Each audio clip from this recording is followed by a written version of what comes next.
Hey guys, Firebat here. Recently, I was asked to do an interview for the Beat the Odds podcast, and they were nice enough to let me upload a copy here to share with you guys.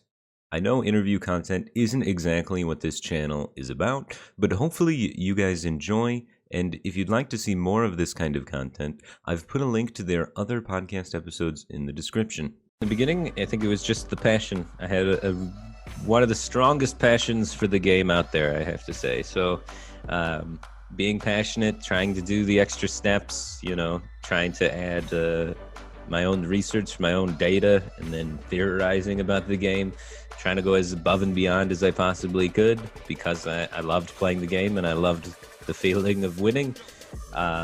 Was originally what started it. You have to keep adapting and you have to be willing to change and admit that, hey, I'm not the best in the world anymore, or hey, I'm not the best at this thing anymore, but what else can I do? What can I offer? What can I change? How can I repurpose this? How can I make something that's useful to the internet? Over 1 billion people play PC games worldwide every year. Only a few dozen will be crowned world champion at one of the major title events. Those are some seriously long odds. On this show, we'll tell you about the amazing people that have beat the odds to make it at the highest level.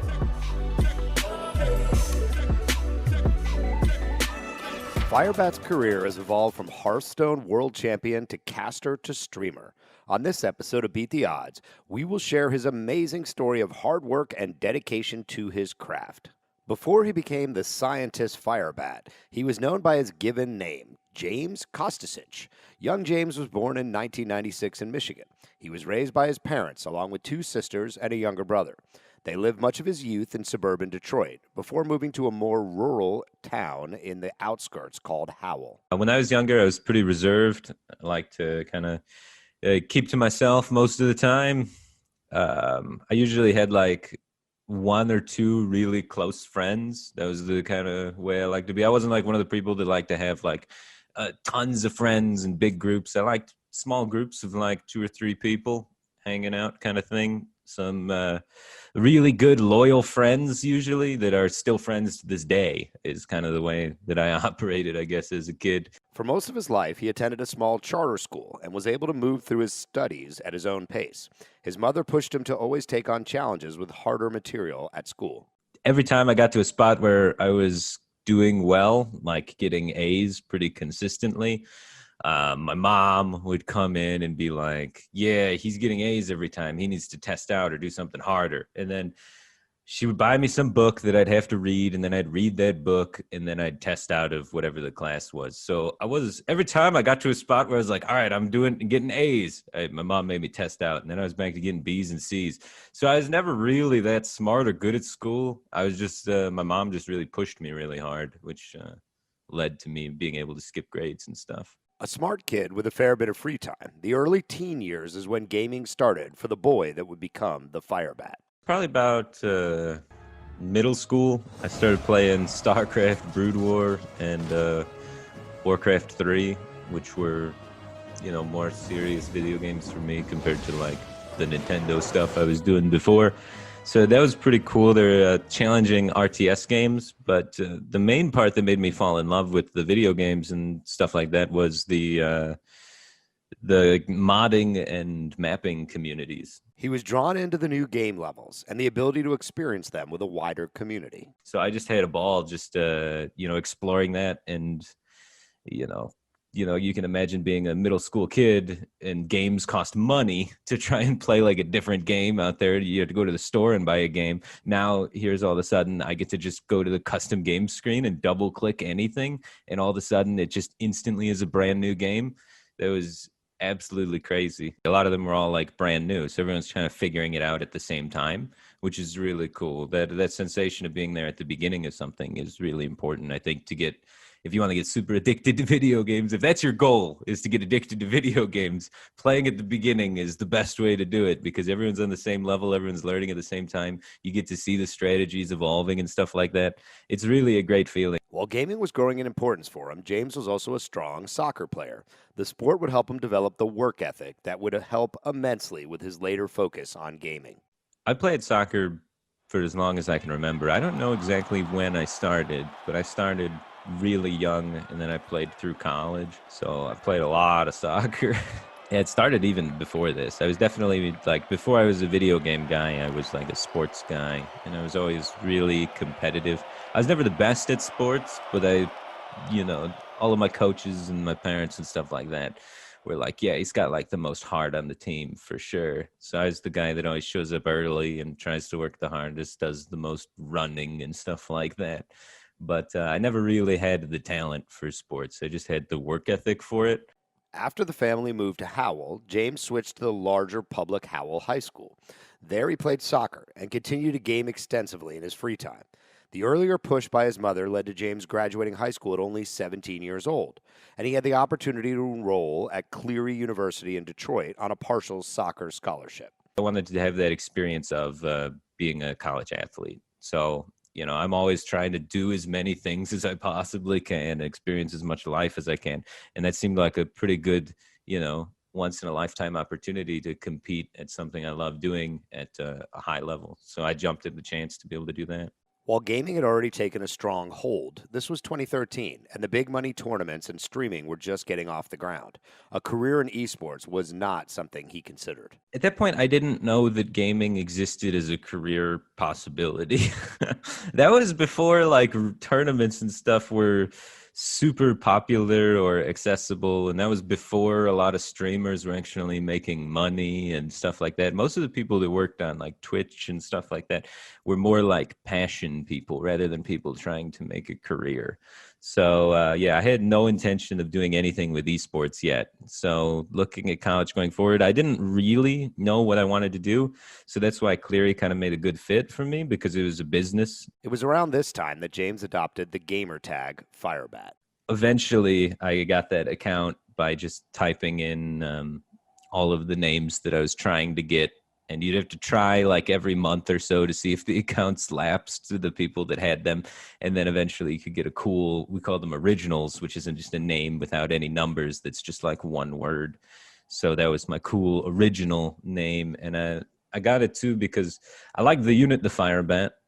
Don't get me wrong, but there's also a guy named Firebat Hero that was a pretty cool StarCraft player that I liked a lot. So it had a little bit of a dual meaning there. And then I just kind of stuck with it because that was the first time I'd ever gotten like a real original name without any numbers.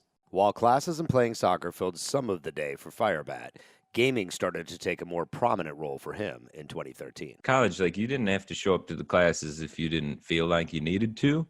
And being a kid that just skipped, it skipped like 1.5 grades and, I had a pretty big head at the time. I thought I was the smartest guy in the world, I just skipped a grade. Look at me go. So I was like, I don't need to show up for class. I basically took half these classes in high school anyway. So I was really only showing up to the tests.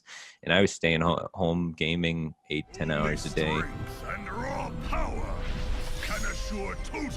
Yeah, so a lot of my friends were people that I met online that could also do that, and I would get on Ventrilo or Skype with them and sit in call with them and game 8 to 10 hours a day. They're usually older people that had that kind of time. In early 2014, Activision Blizzard launched a new PC strategy game, Hearthstone, which quickly became the focus for Firebat for a practical reason.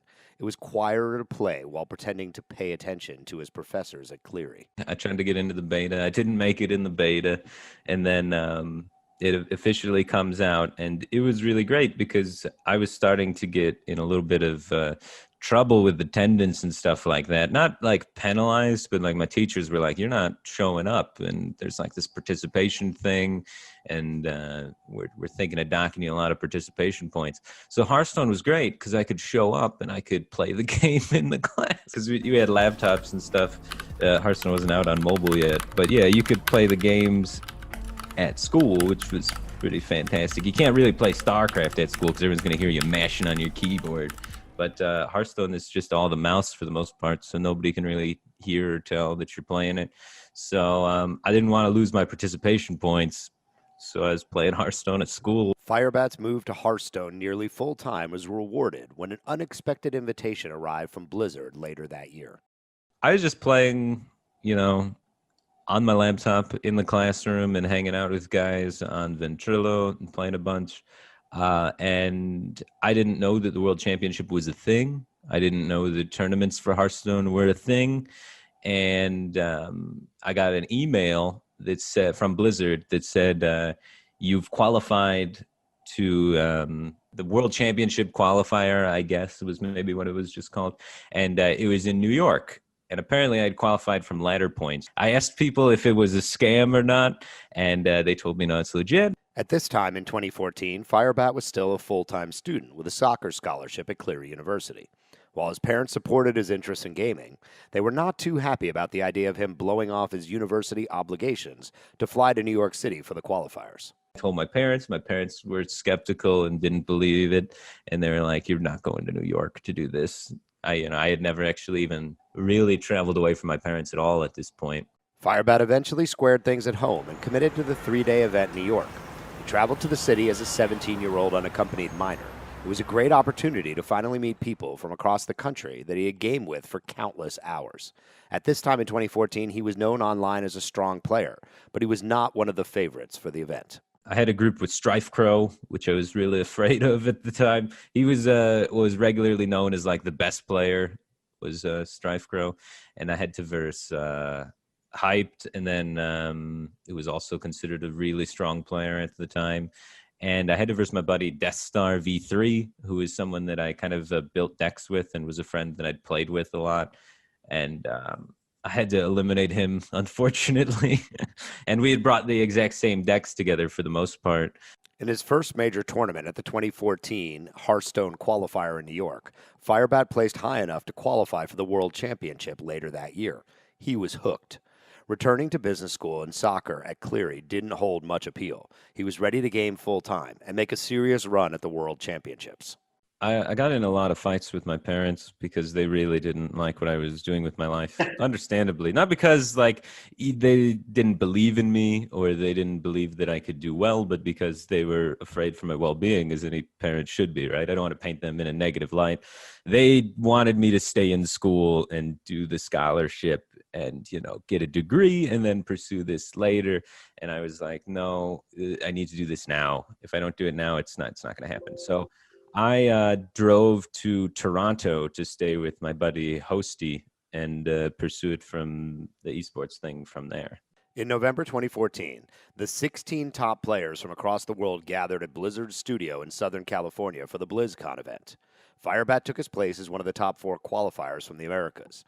Hearthstone was the new hot game, so the crowd was huge by the time the championship play started. Hearthstone was the last final that happened. So the wave of people going from final to final keeps building as they move to the next final. By the time it got to the Hearthstone final, the entire stage just shakes every time anything happens.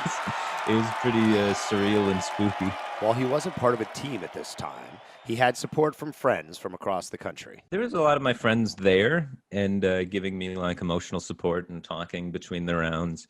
The guy I talked about earlier, Death Star V3, that I eliminated at New York, he actually made the journey to BlizzCon to support me for no other reason than just to go to BlizzCon and, show his support. So that was really cool.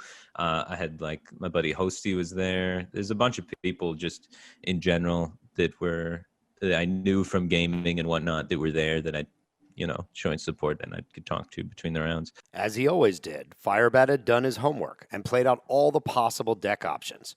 While unconventional, he felt he had the right setup to be effective. I was like one of the only players in Hearthstone at the time thinking combo druid beats handlock. So all of these people in last year of standing bringing handlock to counter druid, I was 3-0ing them all day, and this was a guy doing that, so I was pretty confident I was going to 3-0 him with my druid, but I wouldn't say I was so confident to say, 100%, because anything could happen. For the finals, all eyes were on the last 2 standing, Firebat and Tiddler Celestial from China. Once you're like there's like on the stage, they like close these doors because it's like this little like glass pod in the center of the stage, and you walk in there and they close the doors, and then that's it. You're in there for the whole match and alone. I was pretty terrified. I tried not to look out at the crowd at all. I tried to just stare at my monitor as hard as I possibly could to try and stay focused. Yeah, it was pretty intimidating. I was up against Tiddler Celestial, who's like multi-game card game champion guy, and he seemed pretty confident. He was so confident at one point he actually took off his shoe, took off his sock, lifted up his foot, and was itching his foot. So I don't know if that's confidence or just unhygienic, but it was intimidating. The final saw Firebat and Tiddler Celestial opening with a Druid Mirror, which Firebat was able to win.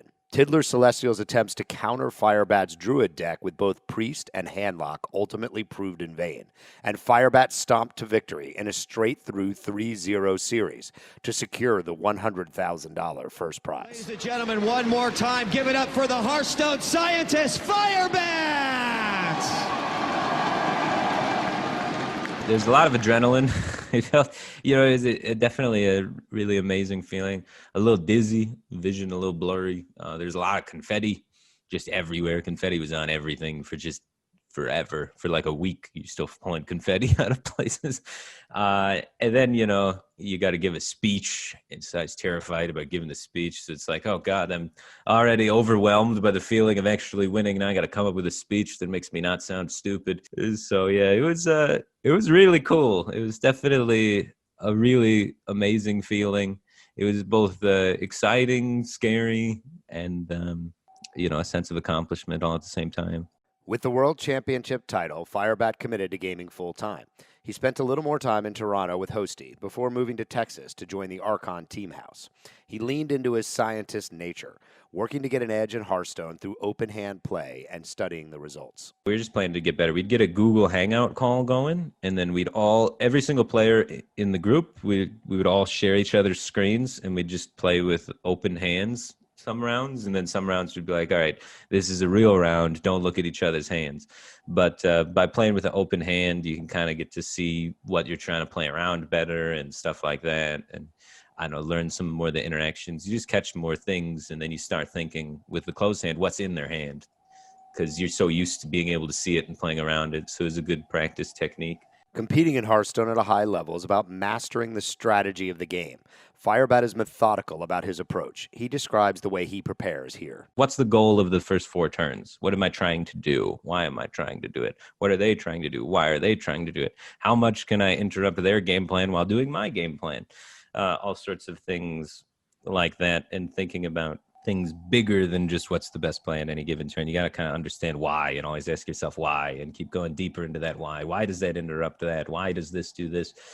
And go down that whole logic tunnel is super important. He tracked all the results in a massive spreadsheet, trying to find any advantage to improve his odds. I just opened up the Google Sheet or the Microsoft Excel document, and I'd be like, all right, I'm playing this deck. My opponent's playing this deck. All right, he won. All right, I'm playing this deck. My opponent's playing this deck. All right, I won. And then compile all of that, a couple thousand game sample size, and then determine, all right, this deck archetype beats this deck archetype. This deck beats this deck archetype. This deck beats that deck archetype.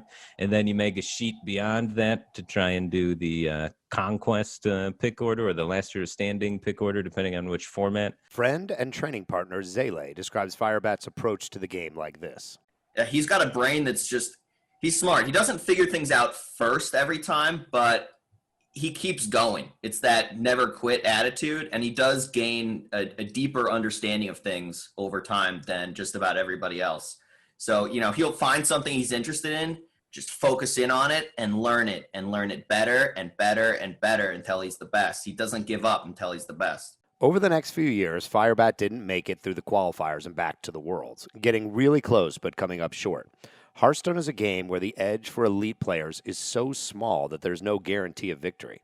Even still, for a few years starting in 2015, Firebat traveled the world playing in Hearthstone events and collecting prize winnings. I've been to a lot of places. I've been to Hong Kong was pretty cool. Taiwan was pretty cool. I've been to Sweden a lot, which is cold. Not very cool, but very cold. Waiting for a bus stop at 6 a.m. in Jönköping, Sweden is one of the coldest experiences of my life. But I really liked Hong Kong. I thought it was super cool, very crowded, but really cool. Firebat spent most of his time with the Archon team house as his home base. Zele also moved into that Archon house in 2015.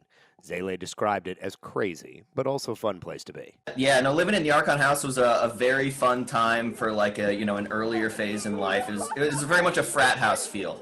One of my favorite stories from the Archon house is we got DDoSed one day, so we couldn't work, we couldn't stream and do our jobs, right? But one of Firebat's then girlfriend, I guess, had sent him like a chocolate birthday cake, and so we just went out in the hot tub, ate cake, and got drunk. It's like, oh no, we're DDoS, we can't work. This is so terrible. And that was pretty typical of the Archon House environment. While the gaming was at a high level at the Archon house, the frat house atmosphere didn't fit Firebat's personality. Was definitely not for me. There's usually someone doing some crazy garbage every day to try and get likes on the internet. Any open bed was just free game for anybody to live in, any open room. So I'd like go away for a weekend at a tournament. I'd come back and there'd be someone living in my room using all of my stuff. Firebat relocated and joined another team in 2017. After spending some time as a caster for Hearthstone events, he changed his focus to streaming the game full-time. Firebat is now a member of the Fade to Karma global team.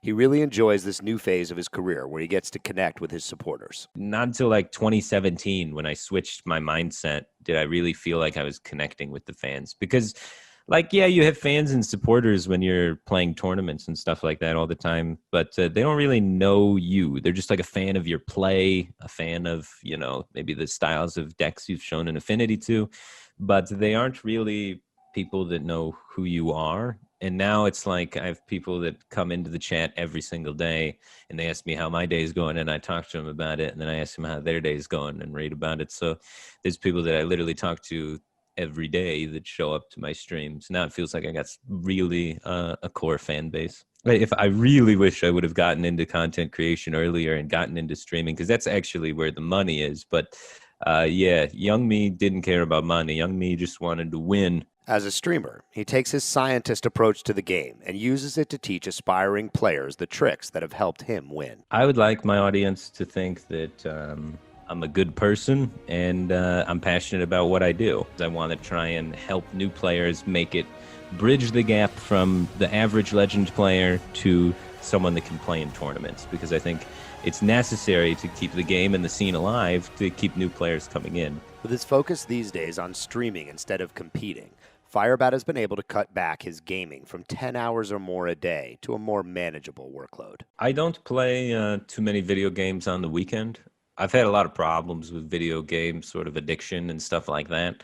So if I play video game, if I don't try and consciously avoid it, I will end up playing video games for 12 or 14 hours nonstop. Having a girlfriend helps a lot with that, because she'll yell at you and be like, hey, you've been playing the computer all day. I want some attention. So that helps a lot. Firebat says prioritizing things in his life outside of gaming has been important to finding balance. His friend Zele says Firebat was always good at unplugging and finding other challenges. One of my favorite Firebat stories is he lost a game at the World Championships and went off and hiked up into a mountain, and because he was so frustrated about it. And I do find hiking to be like a great stress relaxation technique. And we kind of made a tradition out of that, is when we would go to a tournament together somewhere, at the end of the tournament, we would try and find a mountain somewhere and hike up it, have a good time, maybe drag someone else along, an unwilling participant, torture them for a while. Still a young man in his 20s, we asked Firebat what the next 20 years has in store for him. The question seemed impossible to consider, since the last 6 years has seen him evolve from competitive gamer to caster to streamer. To have a 20 to 30 year plan in this industry would be ridiculous, because it's changing so much all the time.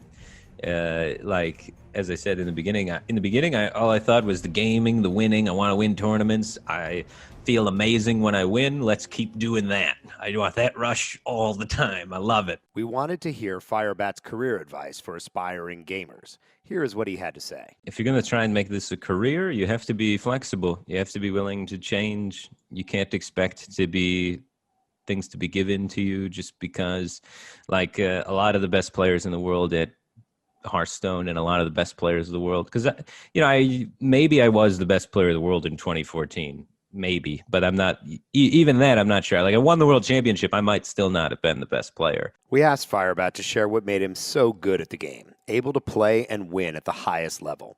Here are his thoughts on that subject.